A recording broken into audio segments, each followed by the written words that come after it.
What's up? I'm Tristan. I've knocked on over 5,000 doors. Here's the 6 biggest things that I've learned. I'm not gonna waste your time, so let's get into it. Quantity over quality. Usually this is a bad idea, but hear me out. When I first started door knocking, I was thinking of the best neighborhoods to get into, the ones who would be most likely to buy my product or use me and do all this, and I would do all this research and count how many homes there are and figure out how long it would take to door knock these homes if I had 20, blah, blah, blah. Just quantity over quality. Once I cut all the crap and just went to a neighborhood and started knocking, and I just kept on knocking for 3 or 4 hours, that's when my business exploded. Because I used to spend so much time analyzing what was best and how to do it better and this and that, when really it's just volume. The more people I talk to, the more likely I am to get a sale. Okay, so now you showed up to the door, what do you say? The way you approach the doors depends on your industry. If you're on a lower ticket service-based industry, which is probably landscaping, pressure washing, window cleaning, yada yada, then you're on the lower ticket. If you're on a higher ticket sales, then it's something like real estate agent, attorney, or even financial advisor, something along those lines. Whenever I owned my landscaping business, that's obviously lower ticket. So the way I approach the doors is, hey, Mr. and Mrs. Homeowner, this is what I'm selling. This is why it would be good for you.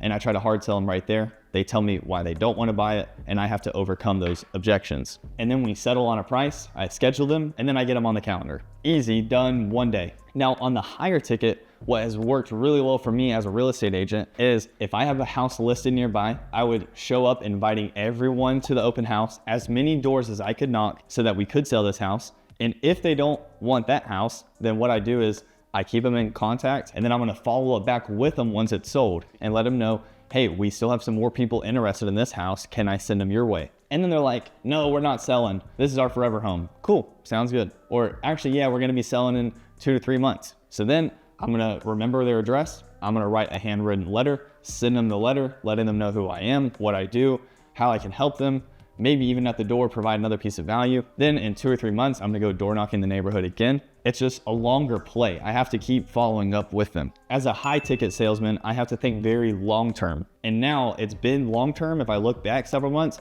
and I'm starting to get a ton of business from it. It's slowly compounding like a snowball going down a mountain. It just gets bigger and bigger. And that's what it feels like right now. The third biggest thing that I learned was thinking long-term. When I first got into the real estate industry and I was door knocking, I got that success up front. And I was like, oh, this is gonna be easy. But then I quickly realized that I needed to think long-term. I was supplementing my sales with cold calls, which still does phenomenal. But if I segment the business, my cold calls were doing phenomenally, but my door knocking was doing bad. And so I had to think long-term. It's about getting better. It's about learning new systems. It's about just improving each day, improving what I say, speeding up the way I say it, slowing it down, testing new ways to talk to people at the doorstep. The point I'm trying to make is don't go into a new business thinking that you're gonna make $1 million tomorrow. It's gonna take a very long time, and that's perfectly fine. As an entrepreneur, that's the price you pay to be on your own schedule and to make more money than what a W-2 employee is gonna make. Another big thing that I learned when door knocking, and this is gonna be a really small note, but it's to add value. Whether you're gonna work with them, you're never gonna work with them, or they hate you. Either way, whatever it is that you're selling, add some sort of value. Even though you just annoyed them at their door, that they're like, you know what, I appreciate this time. Another big thing that I learned is momentum and also knowing when to stop. So momentum is getting in the car, being ready, understanding that what you're about to do, you're about to get rejected. People are gonna shut the door in your face. They're gonna slam the door in their face. They're probably gonna cuss at you, push you off the porch, whatever it is. You have to understand that you're interrupting their day. You're probably interrupting their dinner. Don't be a jerk about it. Be completely understanding. Even if they don't wanna use you, they hate you, and they're pushing you off the porch, send them away in a limousine. Be like, hey, I appreciate your time. Thank you so much. You have a good day. And that will add to your momentum, because you're next door, you don't want to be emotionally distraught. You want to go back into it, resetting your memory, and going back in and redoing the same script and same pitch with the same amount of intensity. When I used to make mistakes at my soccer team, my soccer coach would say, have a goldfish memory. A goldfish memory lasts about 3 to 5 seconds. So if you mess up, goldfish memory, reset, go right back into it with the same amount of confidence. Okay, so here's the last big thing. And this one's gonna seem super obvious, and you're like, oh, why do you even mention it? I've had several people door knock me, and they don't do this at all. It's honestly awful, because you could tell they're nervous, they don't want to do it, they're scared of getting rejected, and you can just feel it at the door, and you just want to just tell them to go away, because you just know they're a salesman. But it's super simple. Whenever you see them, have good posture, shake their hand firmly, look them in the eyes, have a genuine smile. Don't, hey, nice to meet you, Mr. Seller. actually be serious about them and have a genuine smile because of this momentum that you've built up with this goldfish memory, and you're excited to be there. You're grateful to own your own business. You're grateful to be working for yourself. You're grateful to be selling whatever it is that you believe in.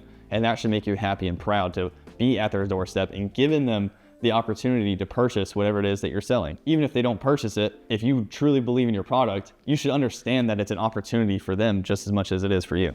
Here's like the bonus tip at the end. Make a very quick connection, very, very quick. I'm walking up and I see that the grass is cut, it's edged well, the bushes aren't overgrown. I mentioned to them, hey, I love your curb appeal. I'm genuine about it. I'm not saying it just to get them to smile, like I'm genuine, but you can tell that they put a lot of time and effort into making it look nice. Anyways, that's not really a tip, but that's the end of the video. My name's Tristan, I'm out.